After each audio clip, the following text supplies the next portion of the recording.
এবাৰ এজনে ফোন কৰিছিল কেইজনমান ভকত লগ হৈ লখিমপুৰৰ পৰা অনুষ্ঠান কৰি অহাৰ পাছত আমাক সুধিছিল বাপ আপোনাক কথা এটা সুধিবলৈ থাকি গ'ল প্ৰশ্ন কৰাৰ সুবিধা নাপালো আপুনি এটা কথা কওকচোন যে মালা জপ কৰাত আপোনাৰ কমেন্ট কি মালা জপ কৰে তেওঁলোকে আমাক সুধিলে যে মালা জপ কৰাৰ বিষয়ে আপুনি কি ক'ব আপোনাৰ বক্তব্য কি আমি ক'লো আমাৰ বক্তব্যটো বাদ দিয়ক যিসকল ভকত তেওঁলোকৰ এটা দোহা শুনক কবিৰ দাসে লিখিছে মালা তো কৰ্মে ফিৰে জীৱ ফিৰে মুহ মাহি মন বেচাৰা চৌধি ফিৰে ऐसो सुमिरन नाही मालाটো হাতত লৈ আমি কৰি আছো আৰু মুখেৰে ৰাম ৰাম ৰাম ৰাম ৰাম ৰাম ৰাম ৰাম কৈ আছো কিন্তু মনটোৱে কাৰ ঘৰত কি হৈছে কোন আহিছে কি কৰিছে এইবিলাক যদি চিন্তা কৰি থাকে তেতিয়া তাৰ পৰা একো ঈশ্বৰৰ স্মৰণ হোৱা নাই তাৰ বিপৰীতে আপুনি কবি বাৰীত খেতি কৰি আছে কবি পুলিত পানী দি আছে মনটোৱে ঈশ্বৰৰ লীলা এটা স্মৰণ কৰি আছে এটো পুণ্যটো বেছি মনটো ক'ত ৰাখিছে আপুনি ভাবত কি আছে আপোনাৰ আৰু জেনেৰেল আপুনি লাইফত চাওক এটা লৰা গাড়ী আগত পৰি মৰি গ'ল আপুনি ভাবে নেকি যে লৰাটোক যিজনে গাড়ী চলাই আছিল তাক ফাঁসি দিব ডাইৰেক্ট নিদিয়ে তাৰ এটিটিউড চাব তাৰ ভাবধাৰা কি আছিল তাৰ যদি স্পিড লিমিট ঠিক আছে ব্ৰেক যদি ঠিক আছে তাৰ এটিটিউড যদি লৰাটোক মৰা নাছিলে মনৰ ভাব নাছিল অকস্মাত আগত আহি পৰি গ'ল এই সত্যটো যেতিয়া গম পাব জাজে তেতিয়া তাক এটো পৰা ডিসমিস কৰি দিব যে একো নাই এটো এক্সিডেন্ট কিন্তু যদি তাৰ ভাবটো বেয়া এগৰাকী বুঢ়ী মানুহে নিজৰ নাতিটোৰ কাৰণে ৰুটি বনাইছে তেতিয়া ভাবটো বেলেগ সেই বুঢ়ী গৰাকীকে ওচৰৰ মানুহ ঘৰে আহি ক'লে যে আইতা আমাৰ ছোৱালীজনী চাবৰ কাৰণে আজি বহুত দূৰৰ পৰা মানুহ আহিব তুমি আমাক 50 খন মান ৰুটি সুন্দৰকে বনাই দিবা এখন ৰুটিত 5 টকাকে দিম তেতিয়াও বুঢ়ী গৰাকীয়ে ৰুটি বনাইছে ভাবত কি আছে তেতিয়া এখন ৰুটিত 5 টকা আকৌ কেদিন মানৰ পাছত গাঁৱৰ যুৱক কেজনমান আহি ক'লে যে আইতা আমি ভাগৱতৰ অনুষ্ঠান এটা পাতিম দূৰ দূৰৰ পৰা ভকত আহিব তুমি সুন্দৰ সুন্দৰ ৰুটি বনোৱা গতিকে আমাক 100 পিস মান ৰুটি বনাই দিবা সেই দিনাও বুঢ়ী গৰাকীয়ে ৰুটি বনাইছে তেতিয়া ভাবটো কি তেতিয়া সেৱা ভাব কৰ্মটো একে কৰি আছে নাতিটোলে ৰুটি বনাইছে এটো কৰ্ম একে মানুহ ঘৰৰ কাৰণে ৰুটি বনাইছে ৰুটি বনোৱা কৰ্ম তেতিয়াও একে আৰু ভকতৰ কাৰণে ৰুটি বনাইছে ৰুটি বনোৱা কৰ্মটো একে কিন্তু ভাবটো বেলেগ বেলেগ হোৱাৰ কাৰণে ফলটো বেলেগ বেলেগ পাব কৰ্মটো আপোনাৰ একে হ'ব পাৰে দেখাত আমি বৰ্ডাৰত আছিলো ধৰক এতিয়াও বহুত বৰ্ডাৰত ডিউটি কৰি আছে কিবা কাৰণত কৰবাত গুলিয়াই দিলে তেতিয়া তাক শাস্তি দিব নেকি নিদিয়ে সেই সময়ত হি তাৰ কৰ্তব্য কৰিছে তাৰ সিনিয়ৰৰ অৰ্ডাৰ পালন কৰিছে তাৰ ভাবত বেয়া নাই ই কৰ্মটো কৰিছে হয় মানুহ এজন মাৰি দিলে কিন্তু সেই সময়ত যদি হি নমৰা হলে সেই মানুহজনে হয়তো বম ব্লাষ্ট কৰি আমাৰ বহুত অনিষ্ট কৰিলেহেঁতেন গতিকে উগ্ৰবাদী হিচাপে চিনাক্ত হোৱাৰ পাছত সিনিয়ৰে অৰ্ডাৰ দিছে ফ্ল'ক ফায়াৰ কৰ আৰু হি ফায়াৰ খুলি দিলে গতিকে তেতিয়া তাৰ কাৰণে হি বিপদত নপৰে কিয় তাৰ মানসিকতাটোত তাৰ প্ৰতি হেতুৰ প্ৰতি কোনো ধৰণৰ বেয়া ভাব নাছিল মনত কি ভাব আছে মন এটা নাৰদৰ কথা কৈছে হাতে হাতে দিব্য যন্ত্ৰ কৰ্ম কৰি আছে প্ৰভু ভগৱন্তৰ ঈশ্বৰৰ অৰ্থে বজাই আছে মুখত ৰাম নাম লৈ আছে আৰু হৃদয়ত কৃষ্ণৰ মূৰ্তি আমি বিলাকো যদি আমাৰ কৰ্তব্য কৰ্মখিনি যদি পথাৰত কৰো আমাৰ নিজৰ নিজৰ যিখন পথাৰ ব্যৱসায়ৰ ক্ষেত্ৰত ব্যৱসায় চাকৰি ক্ষেত্ৰত চাকৰি পঢ়া শুনাৰ ক্ষেত্ৰত পঢ়া শুনা নিজৰ কৰ্তব্য যদি আমি 100% কৰো আৰু যদি মনলৈ এনি টাইম কৃষ্ণৰ কথা যদি আমি স্মৰণত আনিব পাৰো তেতিয়ালে আমাৰ জীৱনবিলাকো আমি সফল কৰিব পাৰিম ইয়াত এতিয়া নাৰদ আহিছে প্ৰেমে দ্ৰবৈ চিত্ত আতি ৰোমাঞ্চ শৰীৰ ধাৰায়ে শ্ৰৱন্তে আছে নয়নৰ নীৰ এটা কথা আৰু বুজি লওক ভক্তি মাৰ্গত খোজ পেলাব পাৰিছুনে নাই ইয়াৰ জ্বলন্ত উদাহৰণ এটাই আমি নিজে অনুভৱ কৰিব পাৰো যেতিয়া কৃষ্ণ কথা শ্ৰৱণ কৰিলে আপোনাৰ গাৰ নম ডাল ডাল দি যাব আৰু চকুলো যেতিয়া বাগৰিব তেতিয়া গম পাব আপুনি ভক্তি মাৰ্গত আগবাঢ়িছে ইয়াৰ পাছত আহিছে নাৰদক তুলন্ত যন্ত্ৰত মহা হৰিৰ চৰিত্ৰ নাৰদক দেখি ব্যাসৰ ঋষি খচকিত আঠে বেঠে উঠিলা ধৰিয়া কীৰ্তাঞ্জলি পৰম গৌৰৱে ঋষি কৰিয়া সেৱলি দিলন্ত আসন আনি বসিবাৰ তৰে পাদ্য অৰ্ঘে গন্ধে পুষ্পে ধূপে পূজিলা সাদৰে নাৰদক অহা দেখি ব্যাসমুনি উঠি গ'ল আৰু সুন্দৰভাৱে তেওঁক আদৰি আনি পেলাই যেনেকৈ আমাৰ পাদ্য অৰ্ঘ্য যিখিনি আছে ভৰি ধোৱা পানী দি পেলাই ভৰি চৰণ ধুবলৈ দিলে মুখ আওখালিবলৈ দিলে ধূপ দীপ গোটেইখিনি লগাই মেলি সুন্দৰভাৱে স্বাগতম কৰি এখন আসন পাৰি দিলে ঘটনা হ'ল এতিয়া ধৰি লওক ব্যাস এজন অসুখী ৰোগী কি ৰোগ মানসিক ৰোগ মনৰ অশান্তিত ভুগি আছে উগুল থুগুল চিত্ত নাহি সুখ শান্তি আৰু তেওঁৰ ওচৰলৈ কোন আহিছে এজন ডাক্তৰ আহিছে ডাক্তৰ কোন নাৰদ এটা নাৰদ অহাৰ লগে লগে ৰোগীটোৱে আগবাঢ়ি গৈ ডাক্তৰক বহিব দিলে নাৰদ বহিল বহাৰ পাছত এতিয়া সুধিছে কিবা হেতু নাহিকে তোমাৰ চিত্ত শান্ত কিহৰ কাৰণে তোমাৰ চিত্ত শান্ত নহয় মহা উৎপিচ কিয় থিৰ নহি চিত্ত মহন্তৰ মোহিতো কিনো বিপৰীত ব্যাসক সুধিছে নাৰদে তোমাৰ কি হৈছে মহন্তৰো ইমান মোহ নে মোহ কেতিয়া হয় দুটা বস্তু বুজি লওক এটা হৈছে শোক এটা হৈছে মোহটো কেতিয়া হয় যেতিয়া শৰীৰটোক মই বুলি ভাবিম এই শৰীৰটোৰ লগত সম্পৰ্ক থকা ব্যক্তিবিলাকক মোৰ বুলি যেতিয়া আমি ভাবি ল'ম এই বস্তু বা ব্যক্তিৰ প্ৰতি আমাৰ মোহ আহিব এটাচমেণ্ট আহিব এটা ল'ৰাই এখন দোকানত চাহ খাইছে ফুটপাথত থকা দোকান স্পেচিয়েল কাট এটা দিবলৈ ক'লে দিছে ঢোক মাৰি দিছে চাহত সৰু ভতিজাকটো দৌৰি আহি কৈছে খুৰা আমাৰ ঘৰৰ ওচৰত বাছ এখন এক্সিডেণ্ট হৈছে 50 জনমান মানুহ মৰিছে আৰু খুৰাকে কি কৈছে দোকানীটোক কৈছে চাহত চেনি কম দিলি তই এচামুচ চেনি আৰু লৈ আহ বুজি পাইছে 50 জন মানুহ মৰিছে বুলি খবৰ পাইছে কিন্তু কোনো প্ৰতিক্ৰিয়া নাই কিয় সেই মানুহখিনিৰ প্ৰতি মোহ নাই কণমানিটোৱে কৈছে খুৰা বুজা নাই কিয় বাছখনত আমাৰ অমুক আছিল লগে লগে চাহৰ গিলাচ পেলাই দিলে তেতিয়া কি আহি গ'ল তেতিয়া শোক আহিল কিয় মোৰ বুলি কোৱাৰ লগে লগে মোহ আহি গ'ল আৰু মোহটোৰ যেতিয়া তাত বিসংগতি ঘটিছে হানি বিঘিনি হৈছে সেইকাৰণে শোক উৎপন্ন হ'ল সেইকাৰণে পৰাপক্ষত মোহ বস্তুটো আনিব নালাগে এটাচমেণ্ট আনিব নালাগে কৰ্তব্য আপুনি 100% কৰক আপোনাৰ পুত্ৰ পৰিবাৰ ল'ৰা ছোৱালী যত যিমান কিন্তু কাৰো প্ৰতি আসক্ত নহব আসক্ত হলে এই যাৰ প্ৰতি আপুনি আসক্ত হৈছে সেইজনৰ হানি বিঘিনিত কষ্ট পাব আপুনি মানসিকভাৱে বহুত ভাগি পৰিবলগীয়া হ'ব যিমান পাৰে আসক্ত কেৱল এজনৰ প্ৰতি হওক এজন হৈছে ভগৱান কৃষ্ণ মনটো সদায় আপোনাৰ ৰাগ সদায় কৃষ্ণৰ প্ৰতি কৰক এটাচমেণ্ট সদায় কৃষ্ণৰ প্ৰতি কৰক সংসাৰৰ প্ৰতি কৰিলে তাৰ হানি বিঘিনিত আমি কষ্ট পাওঁ ইয়াত কৈছে এতিয়া নাৰদে কৈছে আহিছেনে কৃষ্ণ হৰি ৰাম কৃষ্ণ চাৰিও বেদৰ কৰিলাহা শাখা ভেদ যাৰ যেন জাতি ধৰ্ম দিলা পৰিচ্ছেদ কৰিলাহা ভাৰত পুৰাণ অষ্টাদশ জগতত ব্যাপিল তোমাৰ মহাযশ এই সময়লৈকে 17খন পুৰাণ আৰু মহাভাৰত এয়া লিখা হৈ গ'ল সেইকাৰণে কৈছে কৰিলাহা ভাৰত পুৰাণ অষ্টাদশ যদিও 18খন পুৰাণ আছে কিন্তু এই সময়লৈকে 17খন পুৰাণ হৈছে আৰু লগতে মহাভাৰতখন হ'ল সেইকাৰণে ক'লে 18খন হৈছে ভাৰত আৰু পুৰাণ মিলাই জগতত ব্যাপিলে তোমাৰ মহাযশ নাৰদে কৈছে ব্ৰহ্মকো সাক্ষাৎ কৰি কৰা সমাধিত তথাপি তোমাৰ কেনে অসন্তুষ্ট চিত্ত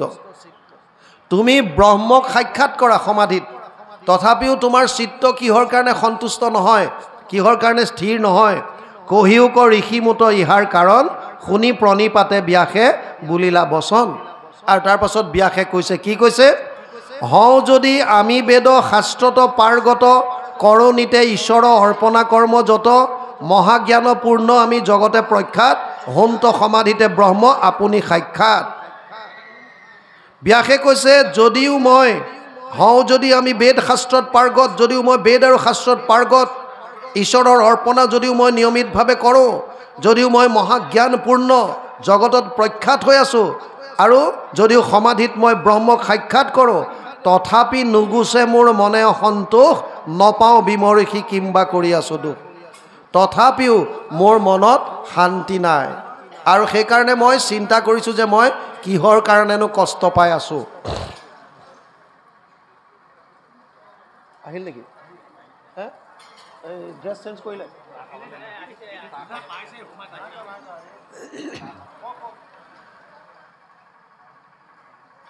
আপুনি অগাধ বুদ্ধি অংশ অৱতাৰ পুচুহু তোমাত কৈও কাৰণ ইহাৰ যিহেতু আমাৰ বিনীত বৰা বাপ আহিলে মই অকণমান পাঠ কৰি কিহৰ কাৰণে ভাগৱতনো ৰচনা কৰিবলগীয়া হ'ল নাৰদে কি উপদেশ দিলে পদে পদে কৈ দিওঁ তাৰ পাছত আপোনালোকে তাৰ পৰা পাঠ কৰি দিব নাৰদ বদতি শুনা মহামুনি ব্যাস তুমি সে কৰিলা জগতকে সৰ্বনাশ কিহৰ কাৰণে নিৰন্তৰে পশুৰ লোৱাইলা তুমি প্ৰাণ নাহি মন্দ কৰ্ম আৰু ইহাৰ সমান নাৰদে কৈছে হে ব্যাস ঋষি তুমি ডাইৰেক্টলি নকৰিব পাৰা ইনডাইৰেক্টলি তুমি ভয়ংকৰ পাপ কৰিছা কেনেকুৱা শাস্ত্ৰত তুমি বিভিন্ন বিধান দিলা যিবিলাকৰ কাৰণে মানুহে বলি দিয়া হ'ল বিভিন্ন পুৰাণত বিভিন্ন ঠাইত বিভিন্ন শাস্ত্ৰত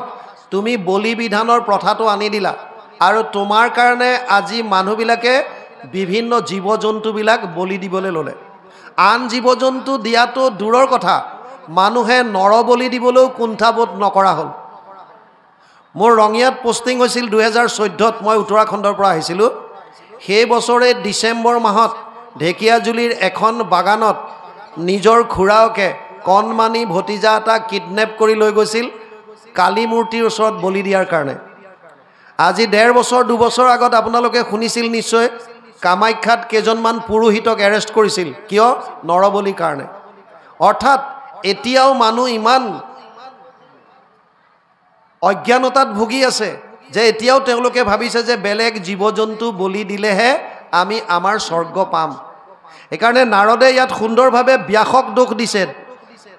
নাৰদে কৈছে নিৰন্তৰে পশুৰ লোৱাইলা তুমি প্ৰাণ নাহি মন্দ কৰ্ম আৰু ইহাৰ সমান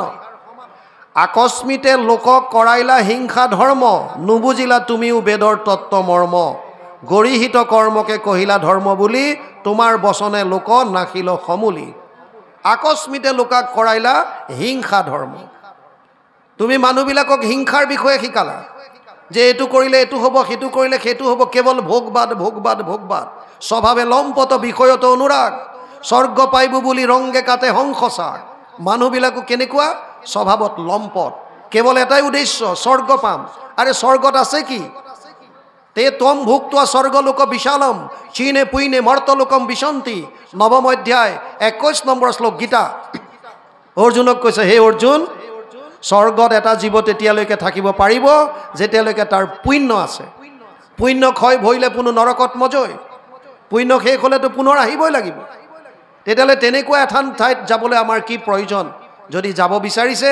এনেকুৱা এটা জেগাত যোৱাৰ বাবে চেষ্টা কৰক যিটো জেগালৈ যোৱাৰ পাছত পুনৰ আহি পেলাই এই কষ্ট পাব নালাগে অকণমান ইউটেৰাছত গৰ্ভাশয়ত 10 মাহ 10 দিন সোমাই বিষ্ঠা মূত্ৰত আমি যাতে পঢ়ি থাকিবলগীয়া নহয় আৰু কণমানি ল'ৰাটোৱে একো ক'ব নোৱাৰে যদি মহে কামুৰিছে দাহে কামুৰিছে একো গম নাপায় কেৱল কান্দে ভোক লাগিলে ক'ব নোৱাৰে পিয়াহ লাগিলে ক'ব নোৱাৰে যদি পেটত পেলুৱে কামুৰিছে ক'ব নোৱাৰে কিমান কষ্ট শাৰীৰিকভাৱে আৰু বৃদ্ধ অৱস্থাটো একে কাণেৰে নুশুনে চকুৱে নমনে হাত ভৰি লৰচৰ কৰিব নোৱাৰে তেনেকৈ বিচনাত পৰি থাকে কিন্তু এটা বস্তু তেতিয়াও আমাৰ মনৰ পৰা নাযায় এইটো হৈছে তৃষ্ণা কেৱল লাগে আৰু লাগে আৰু লাগে কাৰণ আমি সুখ আছে বুলি ভাবো ভোগত তিনটাই মূল তত্ত্ব আছে এটা হৈছে ভগৱান এক হৈছে মায়া আৰু এক হৈছে জীৱ আমাক আনন্দ লাগে কাৰণ আমি পৰমানন্দৰ অংশ মামে বংশ জীৱলোকে জীৱভূত সনাতন 15 অধ্যায় 7 নম্বৰ শ্লোক গীতা অৰ্জুনক কৈছে হে অৰ্জুন এই যিমান জীৱ দেখিছা মোৰ অংশ আৰু ভগৱান কোন তৈত্তৰীয় উপনিষদত কৈছে ৰসু বৈশহ তেওঁ আনন্দ স্বৰূপ কৃষ্ণ শব্দৰ অৰ্থ লিখিছে কৃষি ভূবাচক শব্দ ন চ নিবৃত্তিবাচক দ্বৈৰ একাত পৰম ব্ৰহ্ম কৃষ্ণ ইতি অভিধীয়তে অনুবাদ কৰিছে মহাপুৰুষ মাধৱদেৱে ঘোষাত কৃষ হেন শব্দ এইটো পৃথিৱী বাচক ভৈলা ন আনন্দত প্ৰৱৰ্তয় দুইৰো এক পদ মিলি পৰম ব্ৰহ্ম ৰূপ কৃষ্ণ নাম আনন্দক মাত্ৰ কয় কৃষ্ণ মানে আনন্দ আৰু সেই আনন্দৰ অংশ আমি আমাক আনন্দ লাগে পাম ক'ত দুটাই বস্তু আছে এফালে ভগৱান এফালে মায়া এই দুটাৰ মাজতে কৰবাত আছে মায়াৰ বিষয়ে কি লিখিছে চতুশ্লোকী ভাগৱত 2য় শ্লোকত লিখিছে ঋতের্থে যত প্রতীয়ত না প্রতীয়ত চাত্মানি তদ বিদ্যাদাত্মনো মায়া যথা আভাসো যথা তম 2:9-34 ভাগৱত দ্বিতীয় স্কন্ধ নৱম অধ্যায় 34 নম্বৰ শ্লোক অনুবাদ কৰিছে গুৰুজনাই দ্বিতীয় স্কন্ধ ভাগৱতত মায়াৰ বিষয়ে। মায়া মানে কি? অবস্তুক দেখা হয় বস্তুক আৱৰি এহিকে মোহৰ মায়া জানা নিষ্ট কৰি নাথাকিতো যেন দেখি চন্দ্ৰমা দুটয় থাকিতো ৰাহুক যেন কেহুনে দেখয় সেইমতে মায়া আৰ কৰি ঈশ্বৰক আশাৰ বিষয় সদা দেখায় জীৱক। মায়াই অবস্তুক বস্তু কৰি দেখুৱাই আছে। য'ত সুখ নাই তাত সুখ আছে বুলি কৈছে। আমি জয়ছলমেৰত আছিলোঁ 6 বছৰ 95 পৰা 2001লৈকে। তাত গৰম দিনত 52 ডিগ্ৰী চেলচিয়াছ ৰেকৰ্ড কৰিছিলোঁ। তেতিয়া আমি নোট কৰিছিলোঁ 52 ডিগ্ৰীলৈকে গৈছিল। যেতিয়া গৰম দিনত বালিত যেতিয়া আমি চাই দিওঁ দূৰলৈ এনেকুৱা এটা ভাৱ হয় এই দূৰত যেন এটা হ্ৰদ আছে, পানী আছে। আপুনি যদি আগবাঢ়ি গৈ থাকে পানীখিনিও পিছলৈ গৈ থাকিব। আচলতে সেইটো পানী নহয়, পানীৰ আভাস মাত্ৰ, যাক মৰিচিকা বুলি কয়, মৃগতৃষ্ণা বুলি কয়। আলকতৰা দিয়া ৰাস্তাত গৰম দিনত ইয়াতো দেখা পাব। যদি দূৰলৈ চাই বিৰাট ৰ'দ মাৰি থাকিলে তাতো তেনেকুৱা পানীৰ আভাস হ'ব। আচলতে পানী নহয়। এই ধন টকা পইচা পুত্ৰ পৰিবাৰ যত যিমান আছে স্বৰ্গৰ পৰা ব্ৰহ্মলোক পৰ্যন্ত ইয়াত কেৱল আৰু কেৱল মায়া। কেতিয়াও আপোনাক আনন্দ দিব নোৱাৰে। আনন্দৰ উৎস কেৱল মাত্ৰ ভগৱান কৃষ্ণ। সেইকাৰণে অৰ্জুনক ফাইনেল সিদ্ধান্ত গীতাত দিলে, হে অৰ্জুন তই বিষাদত ভুগি আছিলি হয়, আৰু বিষাদৰ পৰা তই আনন্দ বিচাৰিছ হয়, তেতিয়াহ'লে এটা কাম কৰ। কি? সৰ্বধৰ্মান পৰিত্যাজ্য মাম একম শৰণম ব্ৰজ অহম ত্ব সৰ্ব পাপেভ্যো মোক্ষয়িষ্যামি মা শুচ। অষ্টাদশ অধ্যায় 66 নম্বৰ শ্লোক গীতা। সৰ্বধৰ্ম এৰি এক শৰণ সাক্ষাৎ সুদৃঢ় বিশ্বাসে সখী লৈক আমাত নকৰিবা ভয় হেৰা কৰো অংগীকাৰ সমস্ত পাপত মই কৰিব নিস্তাৰ। কেৱল কৃষ্ণত শৰণ, কাৰণ কৃষ্ণই হৈছে আনন্দ আৰু আমাক লাগে আনন্দ। আমি আনন্দ বিচাৰিছোঁ আৰু আনন্দ পোৱাৰ যদি ইচ্ছা আছে কেৱল কৃষ্ণৰ শৰণ। তাৰ বিপৰীতে আমি কি কৰিছোঁ? ভোগবাদৰ প্ৰতি মায়াৰ প্ৰতি আকৃষ্ট হৈছোঁ। ভাবিছোঁ সুখ তাত আছে, তাৰ কাৰণে বিভিন্ন দেৱ দেৱতাৰ ওচৰত গৈছোঁ, তাৰ কাৰণে জীৱ জন্তু বধ কৰিছোঁ। গীতাত অৰ্জুনক কৈছে কামস্তেৰ স্থিৰ হিতজ্ঞান প্ৰপদ্যন্তে অন্য দেৱতা তম তম নিয়মমাস্থায় প্ৰকৃত্য নিয়তা স্বয়া। 7ম অধ্যায় 20 নম্বৰ শ্লোক গীতা। হে অৰ্জুন, সেইসকল মানুহে বিভিন্ন দেৱ দেৱতাৰ ওচৰত যায় যিসকলৰ জ্ঞান কামনাৰ দ্বাৰা অপহৰণ কৰি ল'লে। অৰ্থাৎ বেলেগ দেৱ দেৱতাৰ ওচৰত যোৱা মানে কেৱল ভোগৰ বস্তু বিচাৰি, কামনা বাসনা। মোক এইটো লাগে তাৰ কাৰণে এইজন দেৱতা, এইটো লাগে তাৰ কাৰণে এইজন, এইটো লাগে তাৰ কাৰণে এইজন। কামস্তেৰ স্থিৰ হিত জ্ঞান প্ৰপদ্যন্তে অন্য দেৱতা তম তম নিয়মমাস্থায় প্ৰকৃত্য নিয়তা স্বয়া। আৰু ভগৱানে কৈছে যো যো যম যম তনুম ভক্তা শ্ৰদ্ধয়া অৰ্চিতুম ইচ্ছসি তৈসা তৈসা চলা শ্ৰদ্ধা তামেব বিদ্যাম্যহম। 7ম অধ্যায় 21 নম্বৰ শ্লোক গীতা। হে অৰ্জুন, যিবিলাক মানুহে যোন যোন দেৱতাৰ প্ৰতি আকৃষ্ট হৈ মই তেওঁলোকৰ হৃদয়ত থাকি সেইজন দেৱতাৰ প্ৰতি আৰু তেওঁলোকৰ মনটো আকৰ্ষণ কৰি দিওঁ, আৰু যা সেইফালে যা, কি হ'ব তেতিয়া? স তয়া শ্ৰদ্ধয়া যুক্ত শ্ৰদ্ধয়া অৰ্চিতুম ইচ্ছসি লভন্তে সে তত কামন ময়েব বিহিতান হিতান। 7ম অধ্যায় 22 নম্বৰ শ্লোক গীতা। অৰ্জুন, সেইসকলে যিটো ফল লাভ কৰিব সেইটো মই দিয়া ফলটোহে পাৰিব, দেৱতাৰ নিজস্ব একোটো নাই। মই যিটো ইচ্ছা কৰি তেওঁলোকক দিম সেইটোহে তেওঁলোকে দিব পাৰিব। আৰু গীতা শাস্ত্ৰ এনেকুৱা এখন শাস্ত্ৰ, সনাতন ধৰ্মৰ প্ৰস্থানত্ৰয়ীৰ স্মৃতি প্ৰস্থানৰ মূল গ্ৰন্থ হৈছে গীতা, প্ৰামাণিক গ্ৰন্থ। গতিকে গীতাৰ প্ৰতিটো কথা প্ৰামাণিক, আৰু গীতাত সেইকাৰণে এক শৰণৰ কথা কৈছে।